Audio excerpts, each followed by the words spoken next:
Good afternoon. Hello. Is this working? Yeah? No. Okay, good. No, it's okay. Yeah, good afternoon. This is welcome everyone. I can see that there are people, it will take a little while for people to settle down, but I think in the interest of time, we should just start. Yeah. This is again a very long panel, but a fascinating one. And because there are programs after this, let us be strict with time. So this is a session on ecosystem and biodiversity protection for addressing societal changes. So it's ecosystem and biodiversity for societal changes. I'll leave the details to the very illustrious chair and co-chair. So I would take this opportunity to invite Mr. Rakibul Hassan Mukul, the Deputy Chief Conservator of Forests, Forest Department, Bangladesh, as the chair, and Mr. Parthankar Chaudhary, Dean and former head of the Department of Ecology and Environmental Sciences, Assam University, Silchar, as the co-chair. Sir, please. So this is a session where we have got the first part will be about setting the scene, which Dr. Vishwaranjan and Dr. Pasha will do, followed by two interesting case studies by Dr. Hussain, S.A. Hussain, and Mr. Faisal, and after which we'll have 4 discussants in a panel discussion. So I would like to hand over to the chair, Mr. Mukul, to take over from here. Mr. Mukul.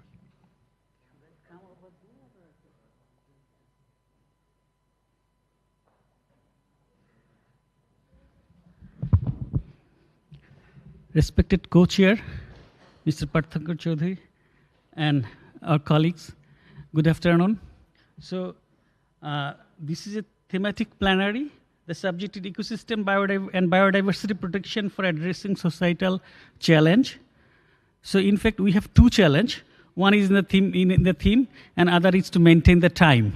So I will request country director, sir, to help me maintaining the time. I can recall a movie. It was a Hindi movie, Sarkar, in which Amitabh Bachchan's son Abhishek Bachchan was acting. In the last part of the movie, he saved 30 seconds as a profit. I don't know if we can manage the profit, but we'll try to not to make any deficit of time. So ideally, we are allowed 1 hour and 45 minutes, but maybe it will be reduced a little bit. 90 minutes, yeah. Thank you very much. So as we have a very challenging topic to discuss, that is ecosystem and biodiversity protection for addressing societal change. Lot of things we are discussing for last 2 days, including this one. So in the Barak-Meghna River basin, we have a lot of people depending on the river basin itself.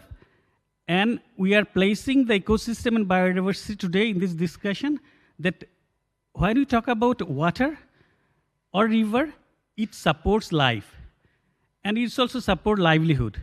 But in between, the forest and biodiversity also support the river system itself, because it's actually generate a lot of water.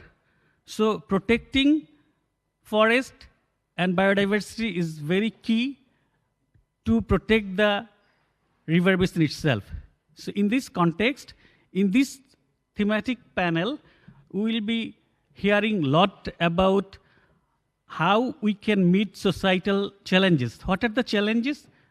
To reduce dependency or to support dependencies on the system, to conserve the biodiversity, what is there in the river basin, in the forest and protected areas.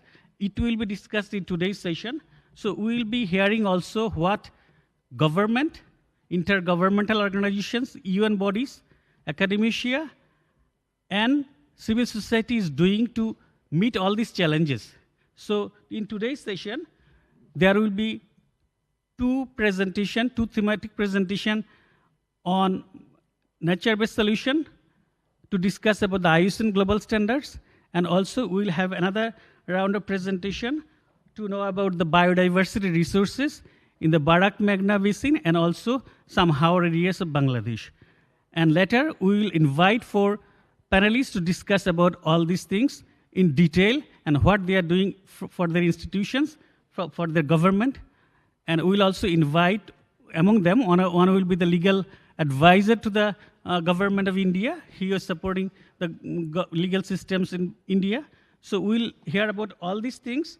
But first, we would like to invite Dr. Pasha and his colleague Vishwaranjan to discuss about the nature-based solution as a global standard to deal with the climate, deal with the challenges for the protection of the forest and biodiversity resources. Mr. Pasha, please. First, I will come. Okay. Sorry, because he will follow. So thank you very much, Chair. And where is the remote? So basically, what me and my colleague, Mr. Pasha, will be doing is just introducing you to the nature-based solution and how IUCN is trying to integrate it or help mainstream it. So before we go into that, I have also tried to make some questions for you, and also, you know, sorry, so this slide I wanted to show, because every time people are discussing nature-based solution, is it new, is it old? So clearly we can say that nature-based solution has always existed, and that is part of the human culture and nature.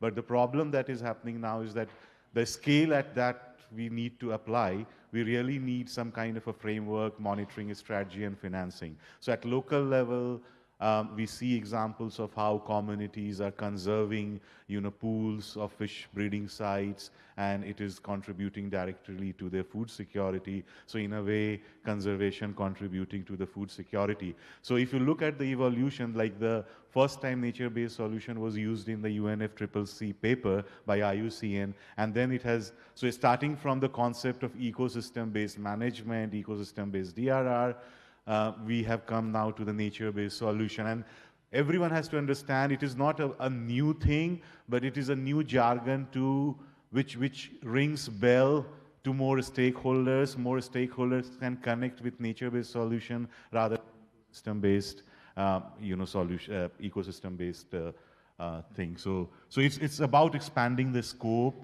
of the conservation sector to address the societal challenge. So now let me see how much you know nature-based solutions. You have 4 questions here. Very quickly, question number, you have to tell which one of these are correct. So question number 1, how many of you think that just take restoring mangrove to reduce coastal erosion and support fish breeding? So question number 1, how many of you think is correct? How many of you think is wrong? So just these many people think it is correct. So we are asking, is this nature-based solution or not? You can select more than one. We are going one by one. So, okay, so a lot of people here feel that that is not nature-based solution.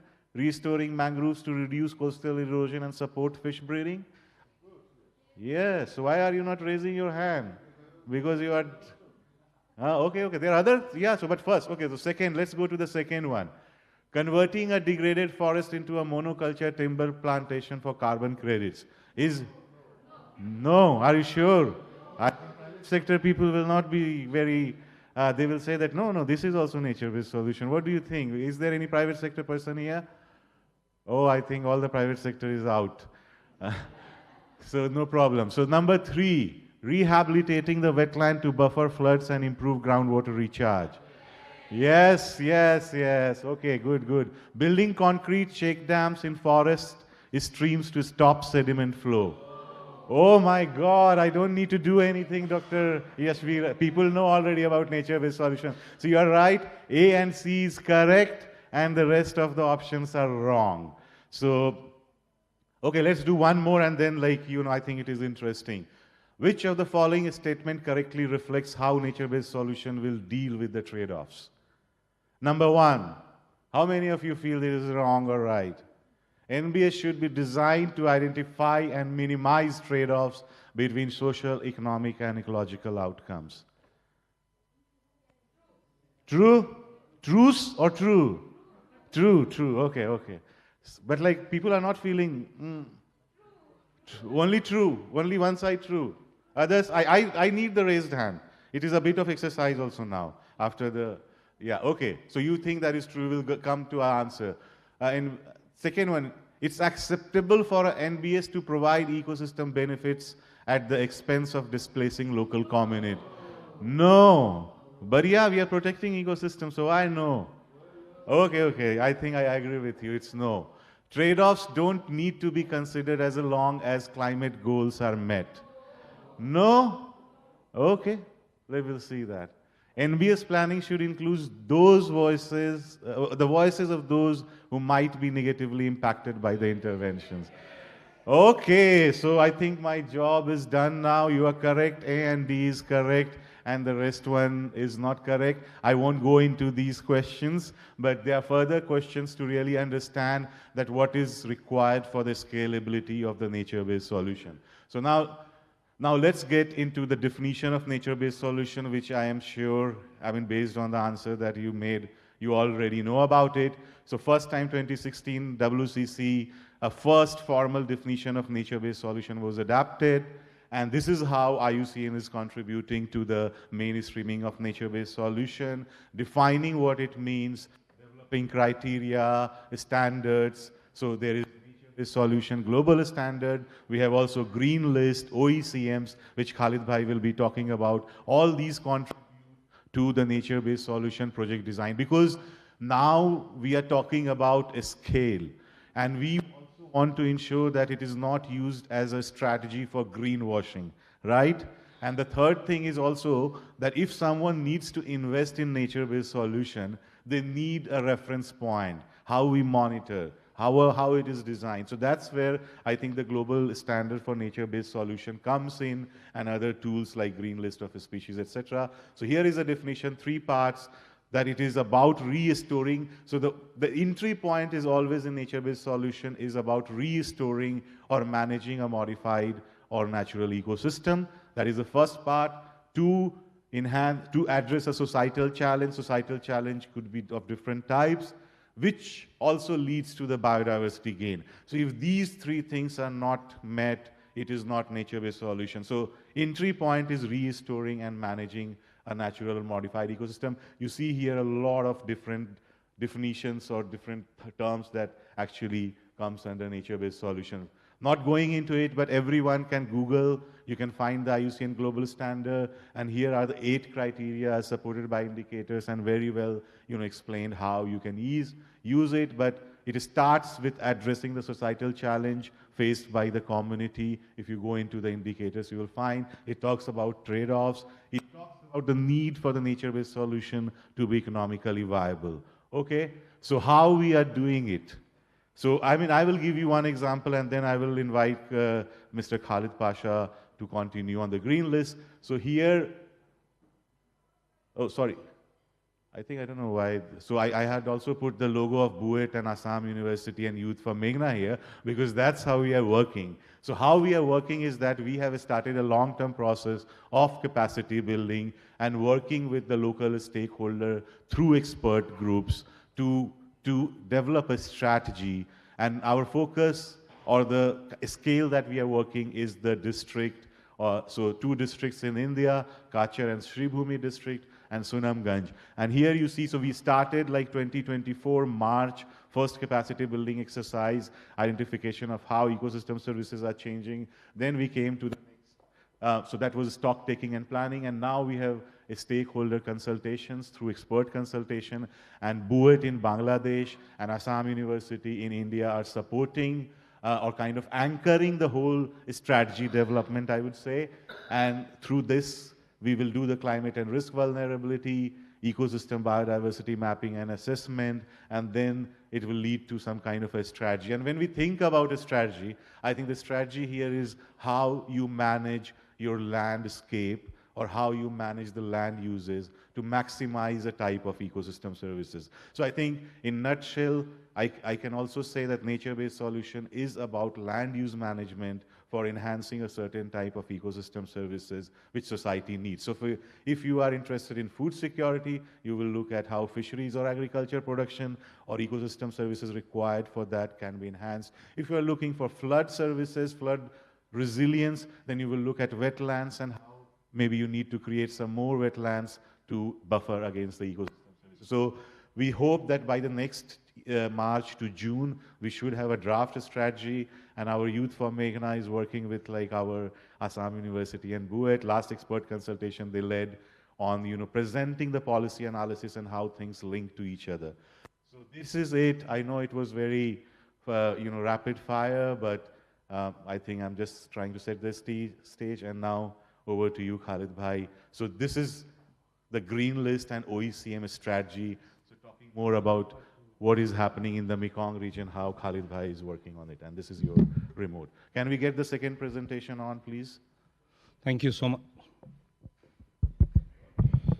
Thank you so much. So I have been given 7 minutes. Out of that, 5 minutes he has taken.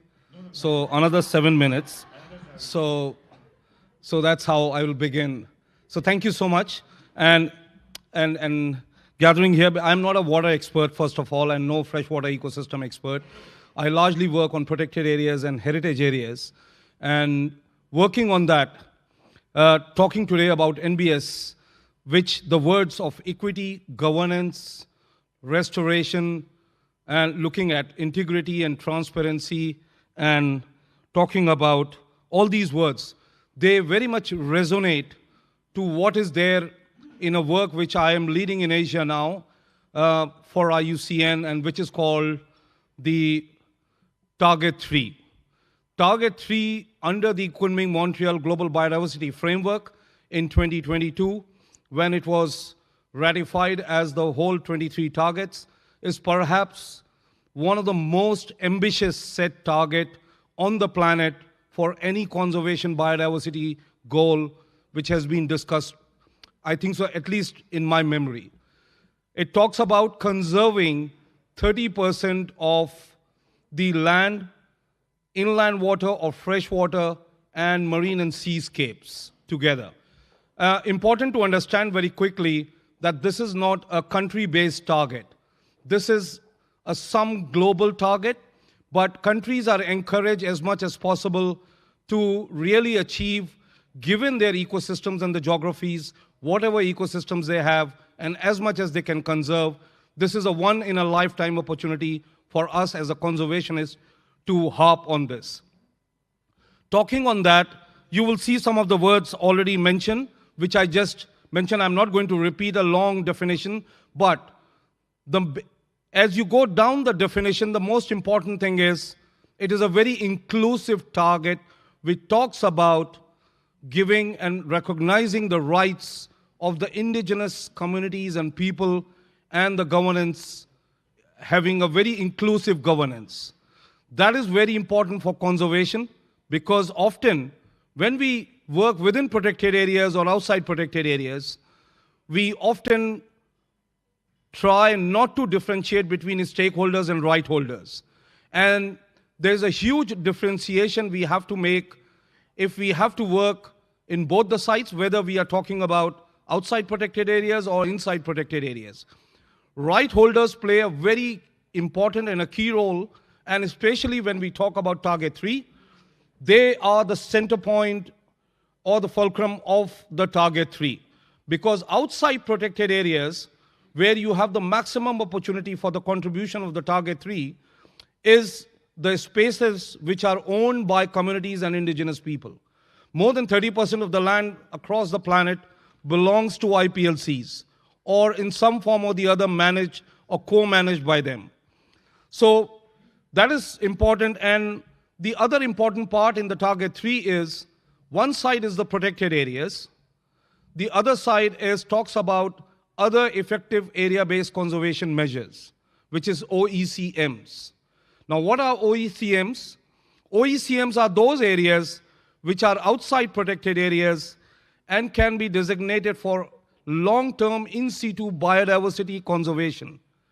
Well, most of the people stop at that definition, but it also talks about associated cultural, spiritual, and other ecosystem values, which is more important because 99% of those areas which are outside protected areas, and if they are surviving with biodiversity, they are not surviving because of some sort of a management in place by some recognition of the federal or provincial government, which would be very little, but it is because of our ethos or cultural values or some kind of a spiritual values which we have. And especially this resonates very well within Asia, the kind of the cultures we have and very much embedded within the nature.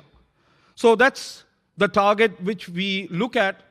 And coming to the talk today and talking about the ecosystems and especially the freshwater ecosystems, and when we have to talk about the Barak-Meghna Basin, freshwater biodiversity is the hardest hit biodiversity which is declining globally.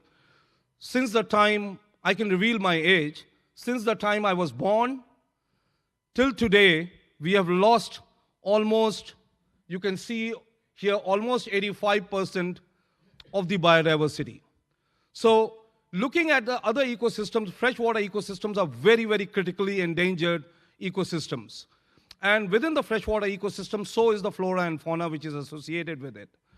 What happens is when the dialogue happens even within OECMs, which very much contribute to the nature-based solutions, and how, we will just talk about this in a moment, they get masked under the discussion of the terrestrial ecosystems. And this is where we need forums like these to start to shine a light on freshwater ecosystems. And very fortunately, this river basin, unlike many other river basins in Asia, is less threatened. Believe me, when I say less threatened, it is really less threatened, less human-dominated as compared to what we see in Mekong, what we see in Delta of Brahmaputra or Ganges. This is a highly diverse and ecosystem, which is, I said 5 minutes are already there, so I have still 2 minutes.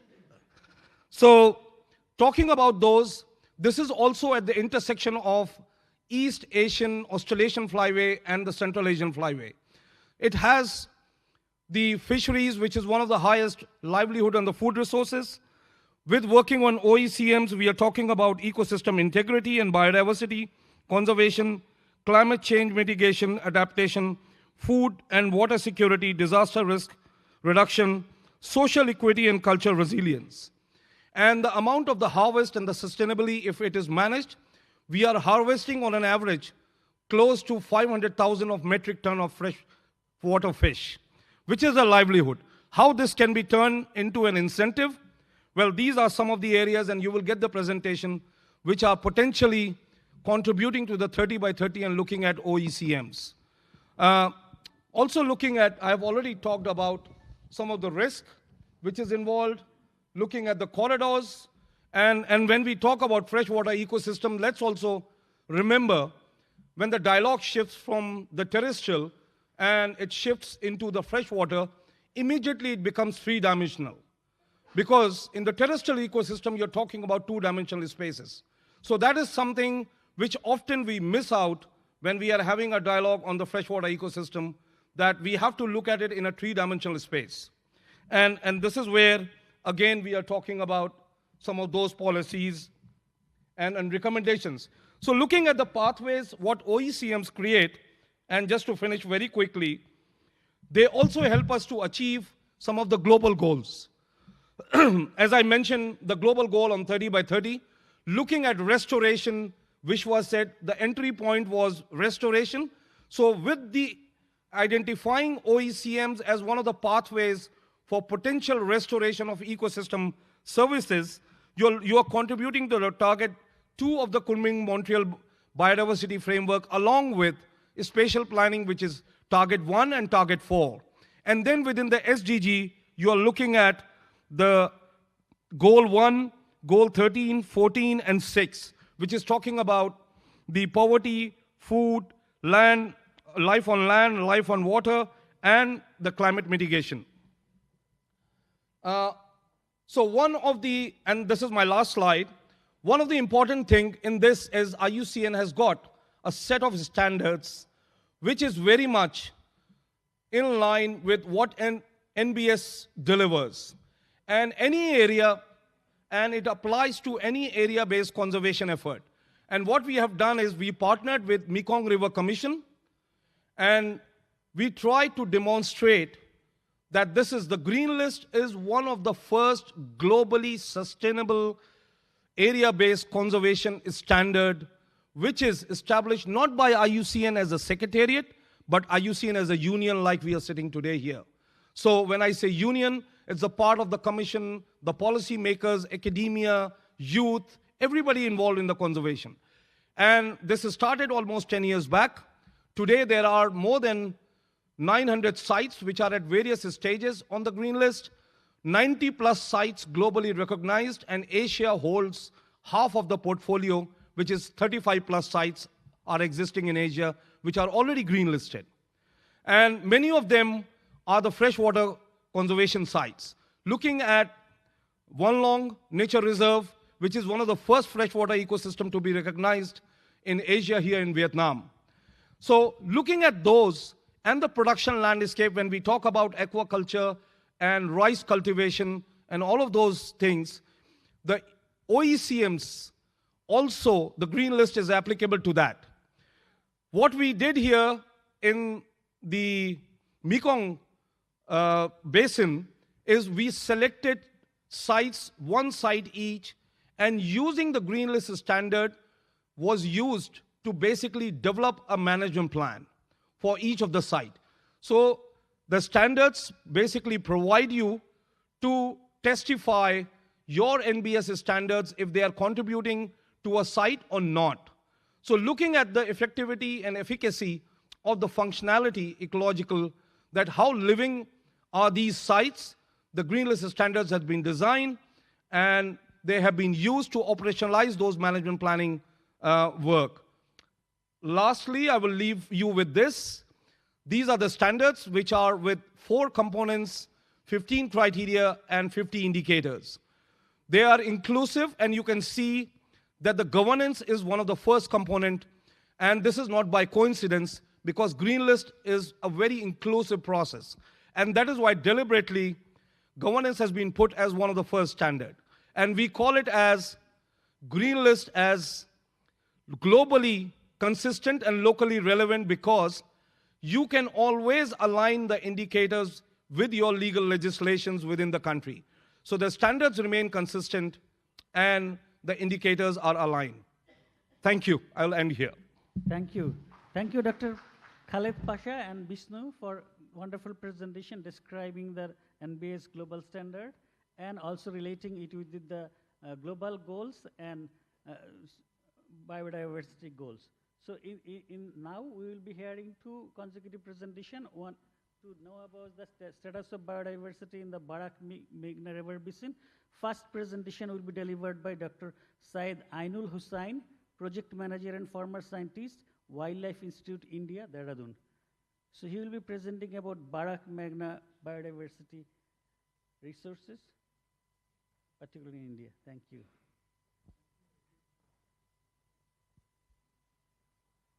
So, Mr. Bhatnagar, please try to help me with the timekeeping.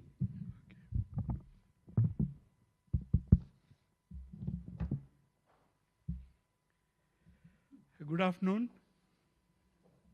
And since last 2 days, I'm listening to all the deliberations very seriously. And what I have been asked that I reduce my presentation to 10 minutes. Okay. Vishwa, I will do that in 10 minutes. Presently, I am running a project in which we are assessing the ecological status of Indian rivers, 22 rivers in the Ganga basin and 7 rivers in all over the country. So one of the river is Barak River, and I would like to tell you the major finding of what we got in a snapshot. So I'm not going to into detail about the physiography of the river, but what I was wondering that how the Meghna River looks like. I have not seen it. I have not even seen the photographs since yesterday. So what I thought that last moment I added a few photographs to show you how the Barak River or the upper Meghna River looks in India. There are few shots, and as you know that it has arisen from Manipur. The first two pictures are from Manipur, where the river is very clean and shallow. And you can compare, most of the audience here is from Bangladesh, and you can compare your river and the Barak River from these photographs. And when it comes down to the Assam plain, it's comparatively 300 to 400 meter wide in average in wide, and the very, very good flow. And please remember that this is one of the river which has not been tamed so far. There is no dam or barrages, not many water harvesting structure. Though in the basin, in the Indian part, there are 5 to 6 dams. And as you saw, the main reason of river being clean in the Manipur is that there is very low human density. I have removed all those slides, but there is very low human density, good forest cover. Sorry. There are around 80, 81, 82% forest cover in the basin of India part. And as this session is dealing with the fresh water, you can see the water bodies is in very negligible percentage, but they are very important from the biodiversity point of view. So if we really want to conserve and if we want to minimize the impact of negative impact of Barak on Bangladesh, we have to maintain this forest on a basis of payment for ecosystem services. And what we did, we were asked to do the ecological assessment of all these rivers in a snapshot. So for the India, all the 7 rivers, what we did the sampling of 5 kilometer stretch each, around 40 transects, and we rapidly we assess the biodiversity values and the human pressure on those stretches and what kind of pollution status that part of the river is facing. So as you can see, the river still has very good wildlife values. I have given a comparison here, what you see in the India part of the basin and what you see the river scape. River scape means the land within the high flood zone of the river.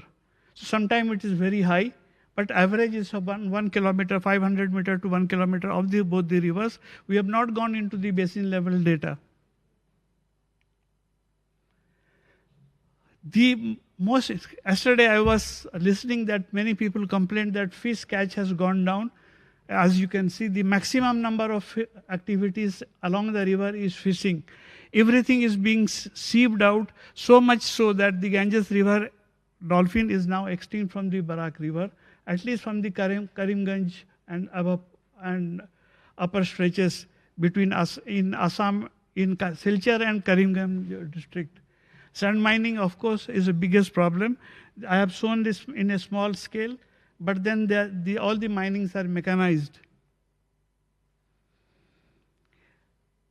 We have identified the heavy metal pollution hotspot. You can see that in water. It's basically when it enters into the Assam part. And in sediment, we notice it in the upper reaches, which may be geologic origin, not because of human pressure. But definitely lower reaches in Assam part, it is due to human pressure. Endocrine disrupting compounds like pesticides, pharmaceuticals, plastics, all in 2 groups. And again, it is in the lower part when the river enters into the Assam part. So you can imagine all these pollutions are going into Bangladesh part unless and until you start remedies from Assam onwards. So on this basis, we have identified the Kachar and Karimganj districts are the ecologically risky areas. All the pollutions disturbance coming from these areas. If we need to maintain the integrity of the river, we need to address from these points. Based on biodiversity presence, disturbance, and ecological risk, we have identified this area. There are actually two stretch, one in Manipur, one in Manipur and one in Assam as conservation priority areas. if we want to maintain the integrity of the biodiversity of the river, these two areas we need to conserve, including Ganges River dolphin. We need to try to bring them back to the river. So based on our work, I have to. Can you do it again?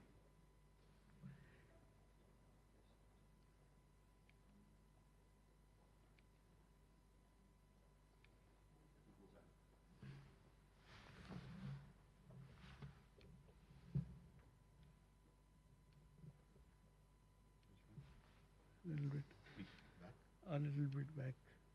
Yes. So there are 3 slides for recommendation, 2 for the country level recommendation, which I have not given much emphasis. The first is institutional arrangement. We need to have kind of a collaborative effort between the department, among the departments. So we have highlighted which departments and which organizations should take part into it. Then we don't know what is the e-flow of the river. It is mostly classified information, but it need to be evaluated in an unbiased basis.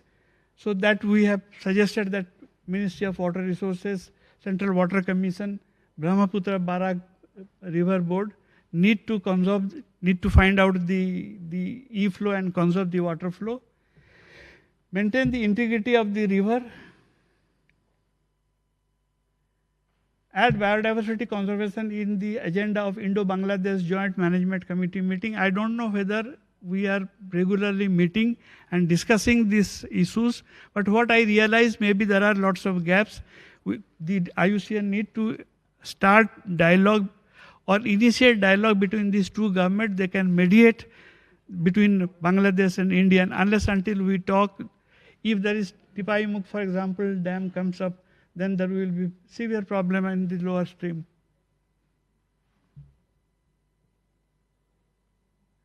And joint monitoring of the biodiversity, particularly the Ganges River dolphin, is required in both the part. And of course, the other recommendation where to put the STPs, what kind of pollution measures are required. The detailed report is almost ready. Somebody was asking me, but it will be made available within a month.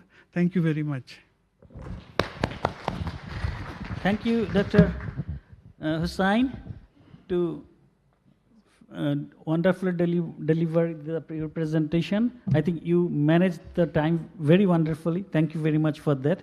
And also you highlighted 2-3 important points. One is the importance of restoring or keeping the forest intact as it is in the upstream forest, and also highlighted the importance of downstream forest and wetland management.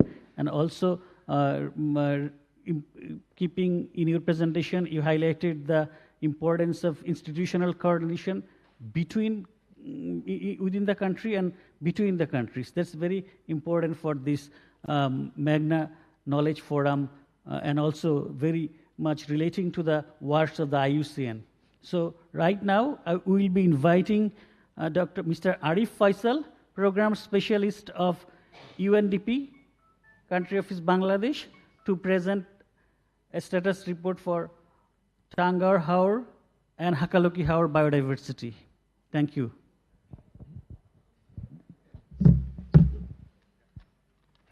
Good afternoon. You see, I have used a background that is actually on butterfly, because in the ecosystem nowadays we are facing butterfly effect on ecosystem, because this concept is first coined by Brazilian meteorologist Edward, that if any change in the meteorology, there is a huge impact and unprecedented change may be happen. So in the ecosystem, actually, most of the ecosystem are, particularly in Asian region, are facing these types of thing. I will actually discuss about the status of the freshwater biodiversity, particularly in the Hakaloki, which is one of the largest freshwater wetland, and Tangar Haur, which is also second largest freshwater wetland. Please. Next. So, dear chair and co-chair, I'll take actually 10 to maximum 12 minutes. So, IUCN proposed me that I need to discuss about the major trends and drivers and challenge, policy gaps and relevant national and international framework that is actually supporting for conservation of these types of things. And also we have some project, particularly for sustainable management and conservation of this wetland. And we'll discuss the way forward, how we can actually protect this thing. Next, please. So you see the Tangor Haor is one of the second largest freshwater wetland in Bangladesh.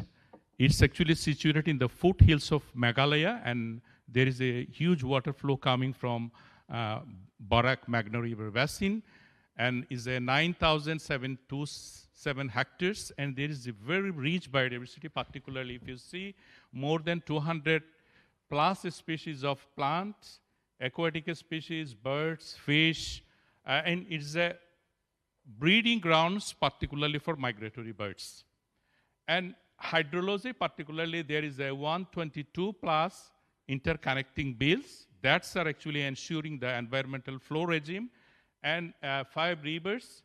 There is also seasonal fluctuation, particularly if you see during the dry season, there is a 2,500 to 3,000 hectares, and drainage basin become huge, particularly during the wet season.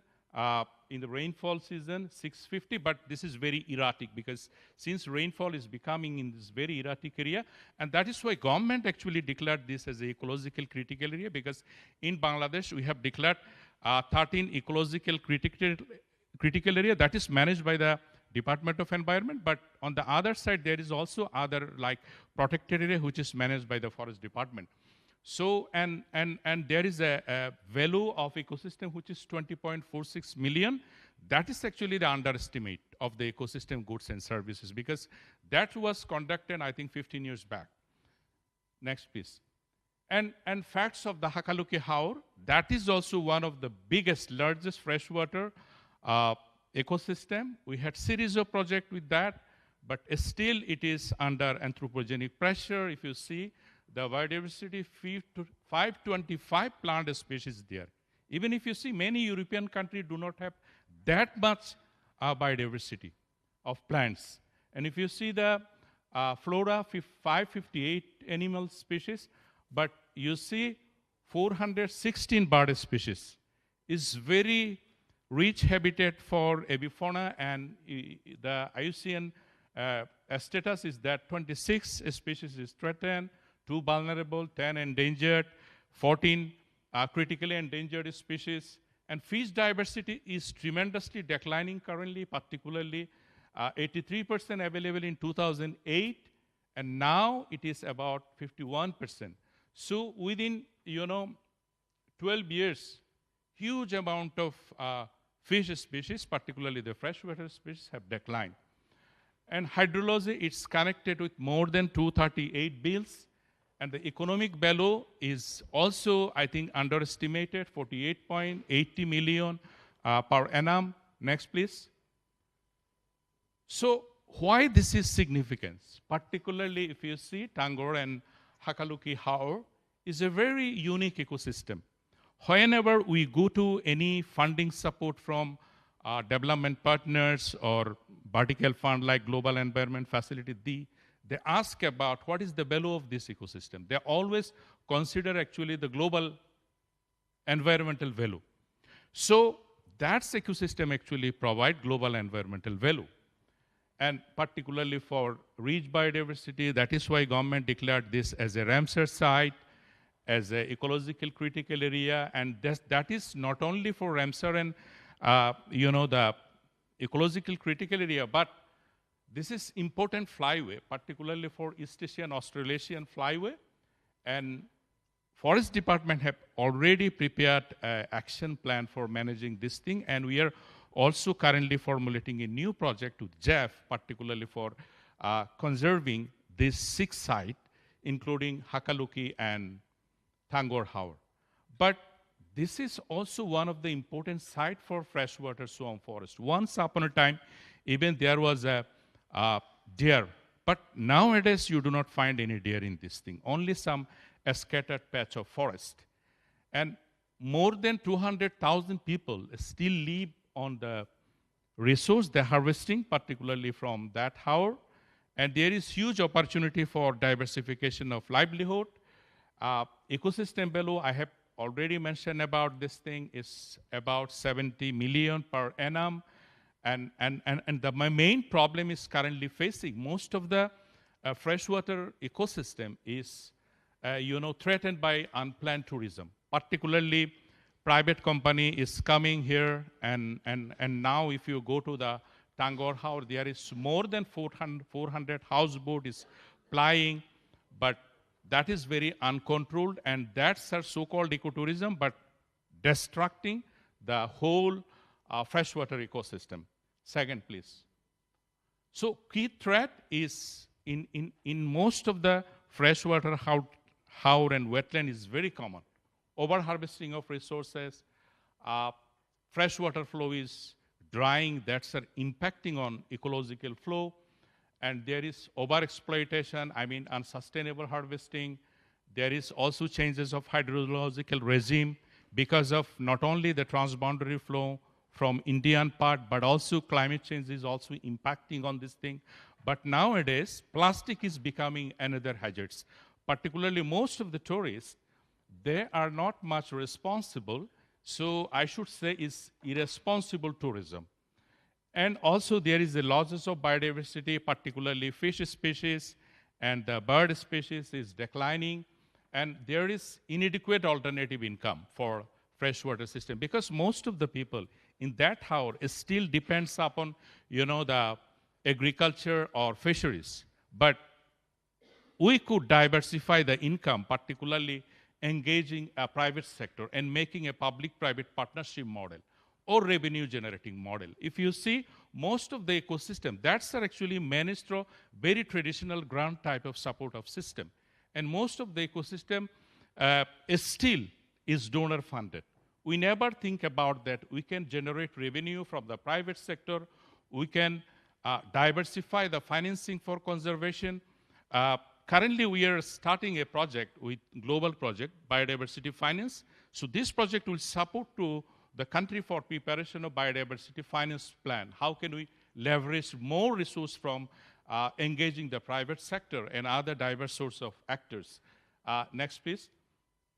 So there are lots of adequate policy. Currently, the Department of Environment, they have prepared the biodiversity, National Biodiversity Target, 23 target, aligned with the Global Biodiversity Framework. And also, government is also updating the National Biodiversity Strategy and Action Plan. There is ecologically critical area management role. There is a protected area management role. National Adaptation Plan adequately focus on conservation of the freshwater ecosystem. And there is also guideline for this thing. But we have lots of international instruments like Kunming-Montreal Biodiversity Target to 23 target. I think most of the target is very relevant to the conservation of this thing. And there is Ramsar Convention, CITES, all this thing, World Heritage Convention. Next, please. And there is already some regional initiative it's ongoing, particularly India-Bangladesh Joint River Commission, and like SARC, there is very limited success in this area.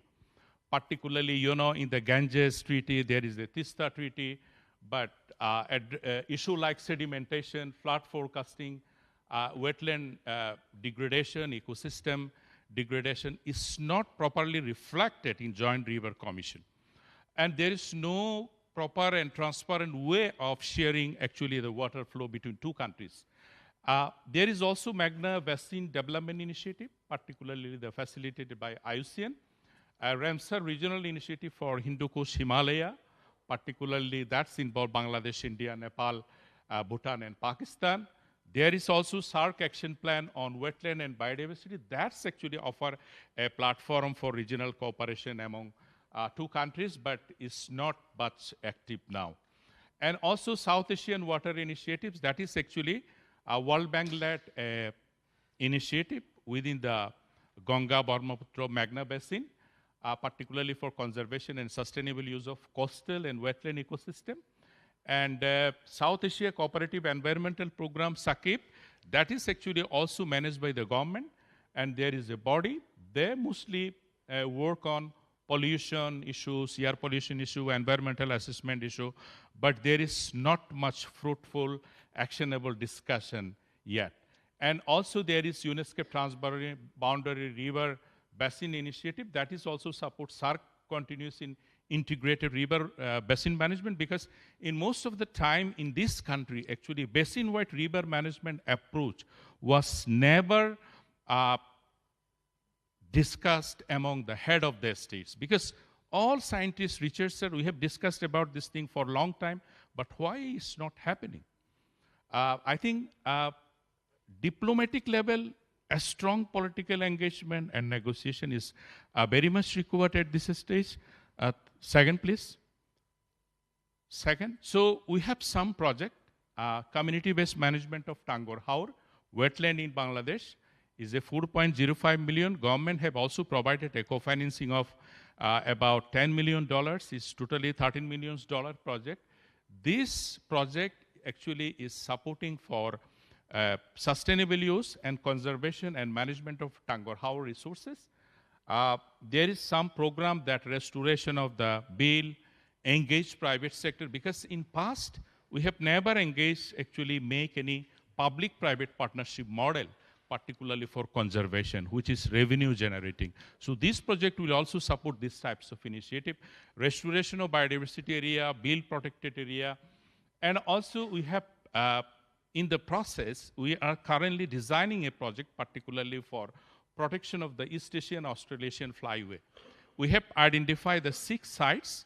This will be a biodiversity conservation project, and most of the JEF 8 star allocation has been allocated for this project. And there is also an umbrella project for supporting biodiversity finance in Bangladesh. This project will actually support finance need assessment and prepare a biodiversity finance plan for Bangladesh. Finish it by 1 minute? 2 minutes? 1 minute. Okay, thank you. Second, please. So I'll finish. I would like to take 2 minutes because this is very important discussion in this point.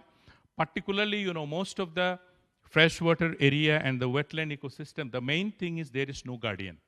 That is need integrated coordination in the governance system, because currently is very fragmented thing, and need to establish a centralized multi-stakeholder governance framework with clear roles and responsibilities of each organization, because dozens of organizations is working in this area, but there is all are working in very silo basis.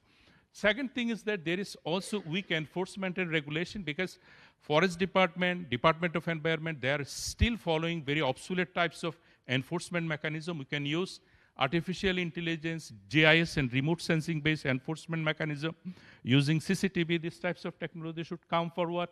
There is a inefficient community involvement. There is comprehensive management strategy. Second, please. This is the last slide, then I will finish.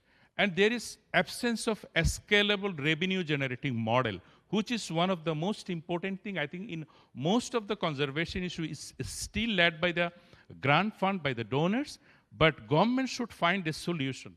How can we manage a scalable revenue generating model, particularly for conservation? And also, like in developing country, there is a lots of development priority, but conservation was never in the priority. That is why there is a less fund. And there is limited climate change adaptation. Most of the people that's working on conservation, then they are incorporating very limited component. For example, ecosystem-based adaptation could be one of the good tools for integrating in project design. And there is also low community awareness, not only community, but also overall state and non-state actors. Still there is low awareness. Thank you so much. Thank you, Arif Faisal, for your presentation. You tried to manage so many things in your presentation within a very short time, although you hijacked a few minutes from our profit. But you discussed so many. You can have a seat in the dais, in the stage. I think we can now call upon on stage 4 panelists to discuss other important issues. I can call Dr. Saifuddin, Superintending Engineer, Bangladesh Water Development Board. And then Ms. Farhina Mustari, Deputy Director, Natural Resource Management, Department of Environment, Bangladesh. Dr. Shauhik Siddiqui, Founder, Managing Partner, Green Trial Law Group, Member, National Task Force on Water, okay, on Water Law and Governance, Ministry of Jal Shakti, Government of India. And Mr. Remy Kina, Legal Officer, UNECE Secretariat, Geneva.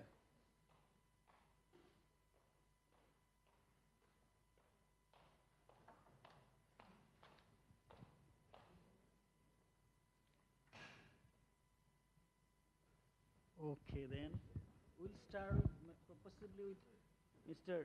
Saifullah, Dr. Saifuddin.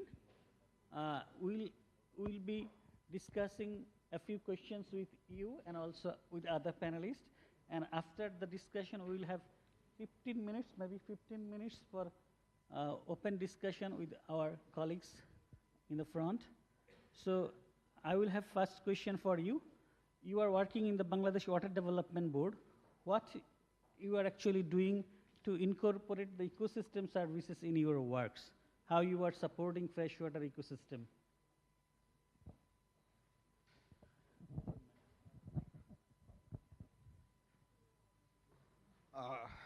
Thank you. Thank you for your question. So before going to your question, so I think we have already known about the situation of Bangladesh, that we have 3 mighty rivers, and the Meghna Basin is the smallest one among these 3. And we have only 7% catchment within Bangladesh, and 93% catchment is outside Bangladesh. So we are having a huge water from outside of the country. So these 3 rivers are actually draining a huge amount of water. And we are also facing the Bay of Bengal, which is prone to cyclone. So we have a huge upstream flow pressure, and we have a cyclonic Bay of Bengal, and in the middle we have our country. And this Meghna Basin, it is very sensitive. With today's discussion that we have seen that it is very much based on nature. So we need to give full focus on the nature. And we have one of our presenters already shown that we have lots of policies. And all the policies, they said that we have to preserve our nature. And also, yesterday in the inauguration session, our honorable advisor says that particularly this Meghna Basin and this Howrah area, we have a special rice that is called Boro, and this is 18% of our national production comes from this basin. So very critical, very important. If we miss one crop in any year, we will have food crisis all over the country. So this is very important for us. This rice is very important, not only for Howrah, also very important for our whole national economy. This is one side. And another, this Howrah area is also a source of fishes. And we have already 10 to 12% of the national fish demand is made from this Howrah area. So this fully fresh ecological region that we need to preserve as it is to keep these 2 sources clearly.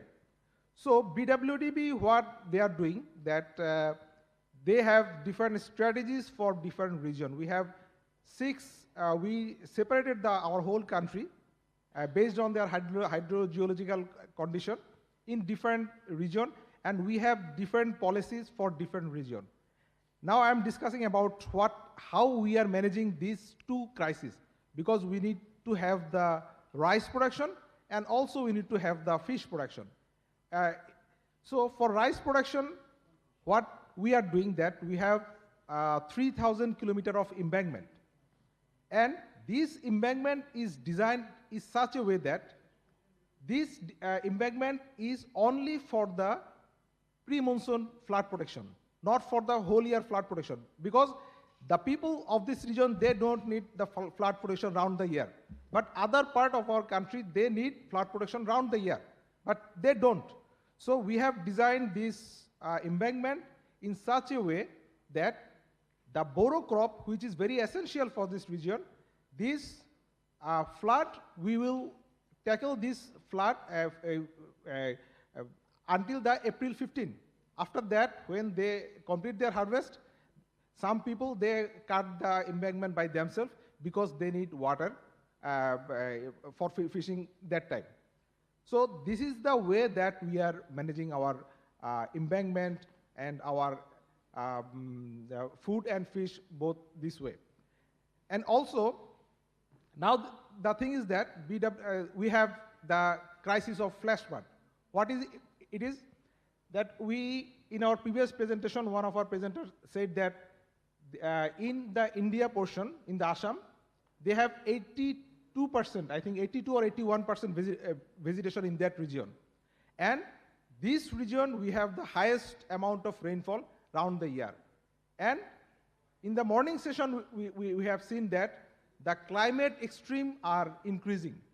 So we have monsoon less in the monsoon season, but pre-monsoon and post-monsoon we have severe precipitation. So we are having flash flood very occurrent. Now, for flash flood, BWD is doing, they are trying to improve their warning mechanism. We have now 3 days flood forecasting and warning system, and we can forecast this flood for 3 days. But if you think that if we have our crop in the field, and if we warn the people that flood is coming within 3 days, then what will happen? Can we protect the crop? Because this embankment is not designed for full flood protection.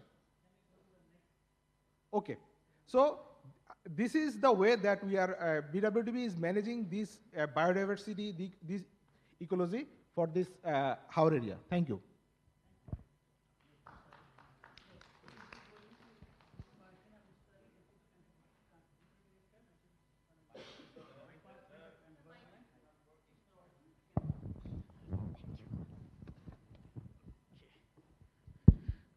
So, okay, we are going to Ms. Farhina Mustari from Department of Environment, Bangladesh. We will have 2 short questions to you because we are on a time limitation. So, what Department of Environment, as a part of their program, is they are also leading the national scale adaptation in Bangladesh. So, what you are doing in the river basin to improve the adaptation situation, particularly in light of the Meghna River basin management? Okay, you are talking about 2 questions for me. I think it's covered 2 questions? It is the first question, but if we can time, we can manage the okay. What we are doing for EBA, for freshwater resource management. Thank you. First of all, I want to say our National Environment Policy 2018 was first recognized ecosystem-based approaches or nature-based solution should be in and everywhere for our ecosystem, biodiversity conservation to reduce climate change, impact on climate change. Then the national environment policy first, then it's come into other policies. Like we are now doing national adaptation for UNFCCC's country obligations. Bangladesh has formulated national adaptation plan where Department of Environment was key technical arm, and this ecosystem-based approaches was also main focused in our adaptation policy. Then in our Delta plan, there was also focused on ecosystem-based approaches, and to take it in the everywhere, our ecosystem management or ECA management rules also focus with these EBA or nature-based solutions for our freshwater conservations. Just I want to give an example here. Our presenter showed us the in the Meghna River basin there is two large howard in Bangladesh. That is what is Tangwar howard. Another was in Hakaluki howard. We are doing project there. Just I want to share some experience how we are implementing nature-based solution for to preserve our Hakaluki howard, one of the largest freshwater ecosystem in Bangladesh. With JF funded project we are implementing there. In our morning sessions, we saw our permanent wetland is decreasing, decreasing, and for this reason, in the dry season there is a flash drought for some times. To address these issues in the Howard area and as well as in the drought-prone area, we are re-excavating the wetlands like bills, canals, pond to conserve water, to restore water. It will reduce our flash flood problem, and in the dry season it will also give water for irrigation and as well as our underground water recharge. And not only that, what do we do? They involve with the all community group there, like a village conservation group. They are now looking after excavation. There is plantation. Women are mainly involved there for taking care of this plantation. They are using the pond, and this canal is also connecting our maintaining connectivity of our water resources, and as well as our maintaining our biodiversity and plantation which are going on. Can I ask another question? Okay. As a National Environmental Protection Agency, what you are taking efforts to coordinate all other agencies in Bangladesh? Because in the Arif Faisal presentation, he said a lot of activities and going on, a lot of national plan was planned, but what you are doing to coordinate with all other agencies in Bangladesh? Okay. As a Department of Environment under Ministry of Environment, Forest and Climate Change, they are coordinating in both ways. Foreign for our foreign obligations like UNFCCC, UNCBD, UNCCD, or Ramsar conventions. They are coordinating country obligations for these projects, and projects like for UNFCCC, Bangladesh made National Adaptation Plan, or NDCs for UNCBD. Now we are updating our national strategy and action plan with all stakeholders, consulting with all relevant ministries. For UNCCD, we formulated our national action for degradation of land, desertification, and drought with all the stakeholders, all the cross-sectoral ministries. And like our national policies, we do, and like I mentioned about our project in Hakoliki Howard, we don't do alone, because environment or biodiversity, it's not one ministry or one department work. It's cross-sectoral issues. Like the re-excavation work, we done it by the Water Development Board, and other organizations was also there. I think I should stop you because I have thank you. Take other panelists. I think thank you very much for your talk. So we will be asking Mr. Shahik Siddiqui.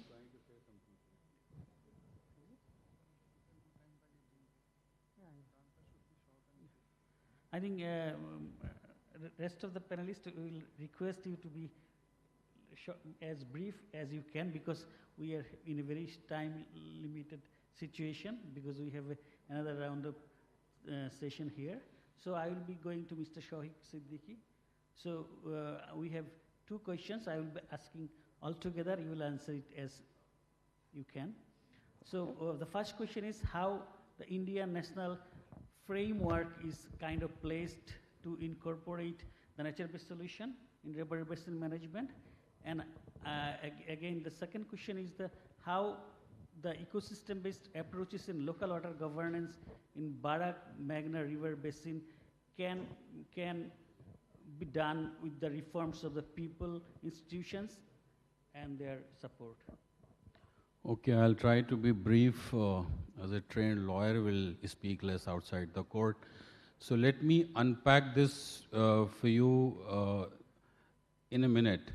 So from a practitioner's perspective, if you compare the movement since 1972, is Stockholm 20 years, cut to Rio, cut to 2022, UN resolution on nature-based solution. If you compare these 3 documents, there is very little change in terms of the ecosystem's approach that countries try to assimilate and incorporate in various ways in their national policies and programs. The change is plus what IUCN has done in terms of structuring how you need to do it. So that's point number 1. How do you as a practitioner utilize NBS or ecosystems approach in the current format, which is your criteria and then your standards. That has given really the direction to the implementation process in terms of how do you do it. Now, in terms of how do you incorporate NBS into national processes? Well, we have had tough time. Judiciary has been in the forefront in terms of mainstreaming the international law principles and approaches into national programs and policies. Governments have taken their own sweet time. What will change? How do you do it? So local governments cannot do it. When it comes to water, water is extremely a local subject in South Asia, both in India and Bangladesh. So national governments only can create a strong narrative. At the end of the day, it's a resolution. It's not a convention with a financial implication which is to be complied with. So a narrative has to be created, and then the narrative has to pass down to state level or the provincial level or local level in Bangladesh in the form of implementation plans and schemes, and broken down at the district level. That is how the mainstreaming of NBS has to happen. The benefit that I see is only in terms of now the how has been a bit more clear, which was not the case so far, because we have only been dealing with the statement of problems in terms of ecosystems are degrading and something needs to be done. That has been the policy position across the instruments, both in India and Bangladesh. Your second question is, how can it be done more specifically in the Meghna and the Barak basin? You see, this is extremely integrated, contiguous basin. If you take from valley to the, from ridge to the valley approach, which is from the mountain ecosystems to the downstream most of the Meghna River, it is one system. The catchment is northeast, and the flow is through Bangladesh to the ocean, Bay of Bengal. In terms of treating it as one system, governments need to act in an integrated manner. So the only instrument of integration that you have in the entire Northeast is your Northeast Planning Vision, where all the chief ministers are signatory to it. It's a powerful instrument. If you incorporate or try and mainstream NBS there, it trickles down to different states in different forms. So that's upstream part of it. The second way I think of it can be done is if you integrate NBS and make it statutory indirectly by linking it to NREGA in India, which is employment guarantee. That's the only practical way we have seen or doing things where natural resources management could be mainstream by linking it to livelihoods and to incentives, at least in India. In Bangladesh, I think there is 100 DEGF, 100 Days Employment Guarantee Program, which can also be creatively utilized and linked to creating livelihoods through NBS. If you operate the two together with certain kind of understanding and exchange, I think the effect on the basin would be seen not immediately, but in the long term. Thank you. I think, thank you very much for suggesting some of, also you are very brief in your deliberation. I think you suggested some innovative system for the Indian government and also for the Bangladesh government. Surely we will convey these messages to our authorities.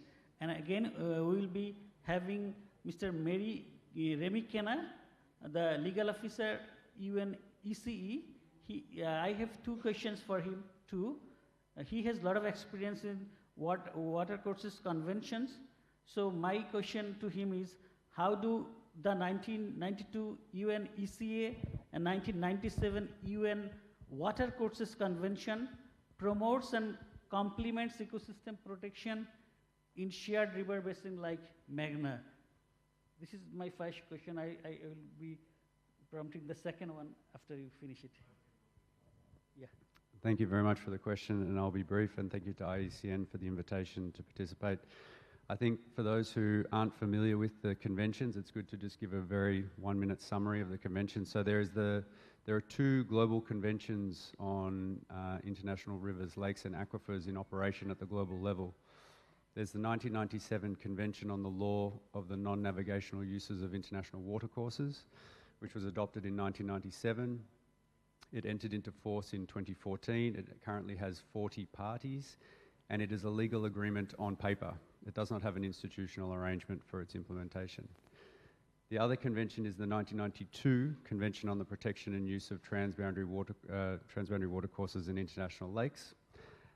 This is a global legal and intergovernmental framework. So it's a legal treaty on paper, but it also has a dynamic institutional arrangement to support its implementation. These two conventions are being promoted by the UN at the highest levels as a package of international norms and principles referred to as the UN Global Water Conventions. Now, I work for the Secretariat of the UN Water Convention, the 1992 Convention, which has been a global convention since 2016. It currently counts 56 parties, and I'm very happy to, again, note that Bangladesh is the newest party to the Water Convention as of just June. And I was very happy to hear that the Honourable Advisor noted this in her welcome remarks, because it is a milestone moment for Transboundary Water Cooperation and the Convention within South Asia and Asia more broadly. So I think that's something that can be built upon in the sense of even this topic, particularly around conservation and restoration of biodiversity in transboundary basins. Now, both conventions contain principles related to biodiversity conservation and preservation in transboundary basins. They deal with it slightly differently. I won't go into details due to time, but just to say that the conventions have at their core the prevention of transboundary impact or transboundary pollution, but the 1992 Water Convention also has as a general principle preservation and conservation of ecosystems in freshwater basins. So really, one of the core principles of the convention at its heart is this topic of biodiversity conservation and preservation in transboundary basins. Now that's the legal side, that's the legal provisions. What you want to know is what practically do these conventions do. So for the UN Water Convention particularly, we are working on, and I saw a lot of the different elements of the different global conventions where this is a topic. We need to add in there the Water Convention, because the Water Convention is working towards streamlining and mainstreaming biodiversity in transboundary basins into these processes, these global processes of the sister conventions to the Water Convention. So the CBD, the Ramsar Convention, which is having its COP right now in Zimbabwe. The Water Convention is there talking about freshwater ecosystems and looking to create those synergies with the other sister frameworks. Also within regional frameworks such as the UN, the EU new water resilience strategy, and seeing how we can promote freshwater ecosystems in the EU region. Also the Brazzaville Declaration. These are examples where the Water Convention is seeking to mainstream biodiversity conservation in transboundary basins. Can I ask my second question to you? Sure, please go ahead. So as you are mentioning our advisor's points, yesterday she raised some issues about water rights and transboundary cooperation between two countries, particularly India and Bangladesh, in this situation. So from your legal conventions framework, do you have any best case example in other countries where some societal conflicts were resolved or some kind of cooperation between transboundary countries happened through these conventions earlier? Indeed, and it's good that you make that point because that's where I was heading with my intervention. So, under the convention, we have this institutional framework which is there to support countries in practically implementing. One of these aspects is biodiversity conservation in transboundary basins. We have, since the early 2000s, we've pioneered work on ecosystem services. So we have a publication with recommendations on payment for ecosystem services in IWRM, Integrated Water Resources Management, which was published in 2007. We have a task force on the water, food, energy, and ecosystem nexus, which meets regularly and which countries and also non-state actors are welcome to participate in. And that's a standing body under the convention for sharing experiences, sharing best practices, and also to connect with technical and financial support. That's one of the big aspects of the convention, is to connect the work that you're doing with financial and technical partners who can support that. We had a global workshop just in June where we brought together countries to discuss different aspects of biodiversity conservation and restoration in transboundary basins. That featured a whole range of case studies and examples from around the world. And I think that's one of the real benefits of the convention, is to take the examples that you've talked about here today and share those with other regions of the world to see where there are common challenges, to see where there are technical and financial partners who can support, and also to bring those examples to the Meghna and to see where they can be potentially translated and transposed in the Meghna. But one example I will give you is the Rhine Basin. So the Water Convention began as a pan-European instrument, and a lot of the transboundary agreements in the European region are either based upon or were, amendments were adopted to be in line with the Water Convention. And the Rhine is shared by Switzerland, Liechtenstein, Austria, Germany, France, and the Netherlands. And in 1999, they updated the convention to be in line with the Water Convention, and they chose the return of the Atlantic salmon, which is a flagship species in that basin, as an indicator, as an improvement of the Rhine's environmental status. And I can say that we have a publication under the convention which highlights some of these case studies on success stories in biodiversity conservation. And this example of the Rhine and the Atlantic salmon between 1970 through to 2020, there was reducing the reduction of nutrient loads in the rivers, floodplains were restored, fish migration obstacles were reduced, and the Atlantic salmon and almost all the other native fish species returned to the river. So that's one example. I've got others that I can share, but that's just one example where the convention, its provisions, and also its practical support to the countries was able to support that restoration of an ecosystem in a transboundary basin. Okay, thank you very much. Right at this point, we are ending the panel discussion, but we will be taking some questions from the audience. Maybe we are about to have 15 minutes, but we are in shortage of time. So we will allow 4 questions from the audience. I mean, if there are questions, otherwise, I mean, oh my God, there are a lot of questions. And we are already short of time. Can we do the question answer in the coffee break? Please be brief with your questions, and also you can direct whom you are asking questions. Very brief, very brief.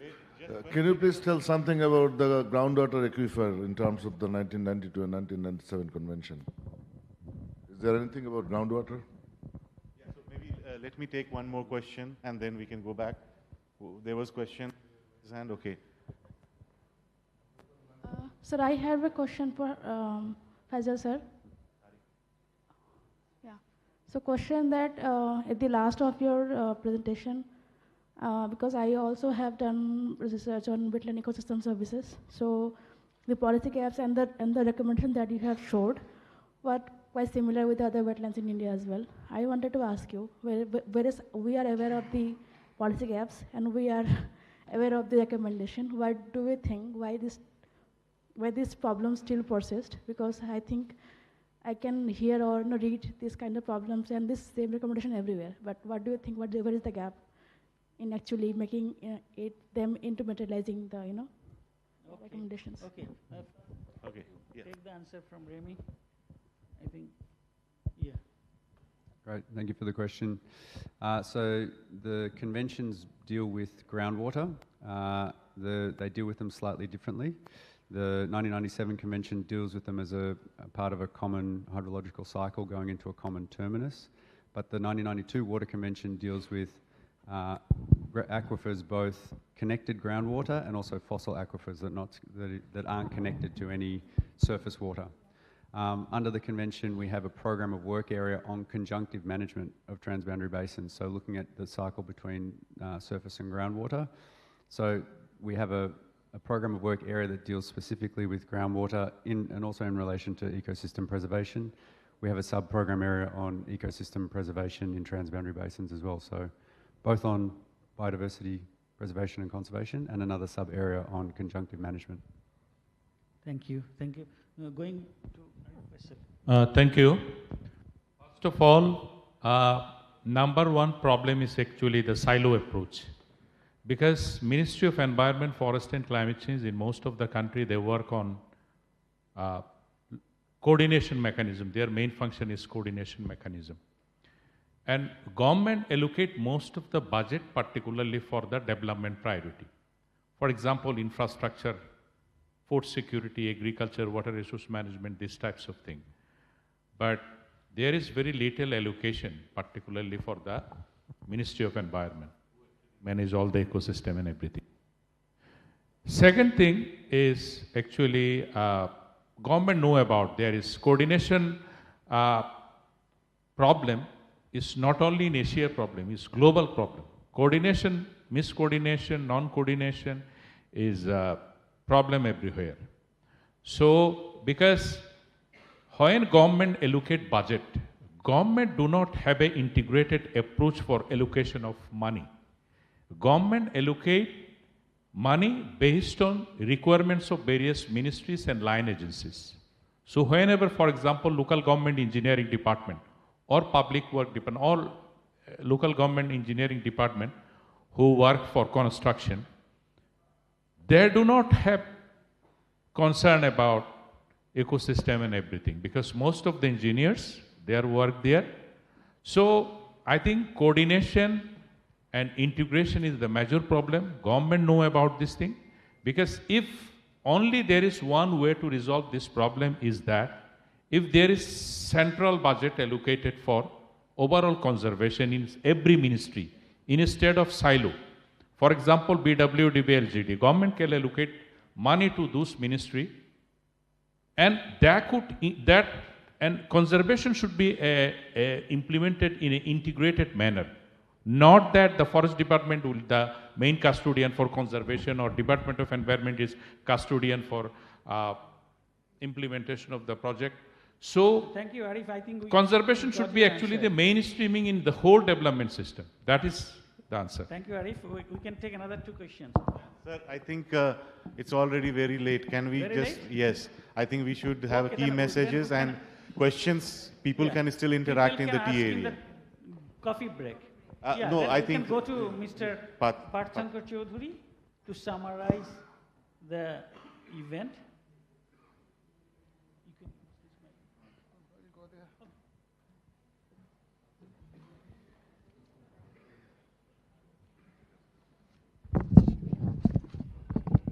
Thank you everyone. You have been keenly listening to this session spanning over more than 1.5 hours period of time. And since we are running behind the schedule, I'll be as brief as possible, as it is customary to summarize the things that have been discussed here. You all know that the session was on ecosystem and biodiversity protection for addressing societal changes. So all the members, all the speakers, they have in their speech, they have tried to focus on the theme for which it has been set. In the beginning, Mr. Bishwaranjan Sinha has set the tone for the session through some PowerPoint presentations, and he has he has, in one sense, he has taken opinion from, from the members present that what is the view of the House regarding some of the important aspects, some of the key aspects. This was followed by Mr. Khalid Syed Pasha, who spoke on protected areas and OECMS, and where he highlighted the importance of Barak basins as compared to the other basins of the India. So as compared to the other basins, the Barak basin is less threatened, and therefore, in comparison to Ganga basin or other things, so therefore, here the climate is comparatively safer, and the thing is that the whatever situation is now, we'll have to take up in the right direction. So he has also emphasized the necessity for setting up to achieve the global goals and restoration. Evidence, he has also focused on to enhance the accountability and transparency, clear pathways to equality and inclusion. This was followed by the speech by representatives from Wildlife Institute of India, Dehradun, Syed Ainul Hussain, who in a nutshell highlighted the rivers he has said that Wildlife Institute of India, it has in a nutshell assessed all the rivers in a snapshot, and some of the issues that has been highlighted are the resources, biodiversity resources also he has focused, and some of the issues that he has been highlighted are mining is one of the issue, heavy metal pollution is one of the issue, ecological risk assessment has to be done. Institutional coordination, he has suggested here. At this point, I like to say that it is going to start. The name of the other academic institutions he has mentioned, but the name of our institution, that is Assam University, is shortly going to start a collaborative work with IUCN to work on this particular focal theme. So, and one more thing I like to, this has touched me. Brahmaputra board is there, and Barak board is perhaps not existing. In his speech it was mentioned. I don't know anything about Barak board, whether it is, if it exists, whether it is functional or not. Brahmaputra board we have listened lot many times. He also mentioned about joint monitoring of biodiversity, especially Gangetic river dolphin, because this is the species on which I am working, and since last 3 years I have been studying that. About 10 years back, Gangetic dolphin was present in the Barak basin. Recently, maybe 1 year back, Wildlife Institute of India has submitted a report where it has been reported that in Brahmaputra this much number of dolphin is found, 0 dolphin is found in Barak basin. This report is not true, because in 2023, I have video documentary, photographic documentary, that in the Kariimganj area, Barak Gangetic river dolphin has been documented. So I do not have any contact with, touch with any people from Wildlife Institute of India. Otherwise, I could at least verbally talk this matter. Anyway, this report which has been published is perhaps maybe corrected. We had the next speaker, Arif Faisal, who spoke on status of freshwater biodiversity ecosystems in Hakaluki and Tangur Haors in Bangladesh, who was very organized in his speech, and he has highlighted the situation, what are in those two giant aquatic bodies of Bangladesh, and he has also the issues and the threats of the 2 hours of Bangladesh have been highlighted, like unplanned tourism, over-exploitation of unsustainable use of natural resources, changes in hydrological regime, weak governance, enforcement, and loss of biodiversity, ecosystem degradation. So these are the issues and the challenges not only to these 2 water bodies, but in a nutshell, these are common diseases of all the other water bodies along the landscape. So with these words, and this was followed by a couple of questions from 4 members who are in the panel. And we have heard the response from the panelists, And with these words, I could, in a nutshell, I could summarize the session. Thank you. Thank you. Thank you, Dr. Parthankar Chaudhary. With your speech, we can conclude this event. I thank Dr. Bhatnagar, Dr. Parthankar Chaudhary for co-chairing this event, and all the panelists for wonderful discussion, and on the audience to have our discussion in your mind. Thank you very much. Thank you everyone for your patience, and now we can take a 15 minutes coffee break. Then again we have two last side events. So one is in this room, led by Stockholm Environment Institute. We'll talk.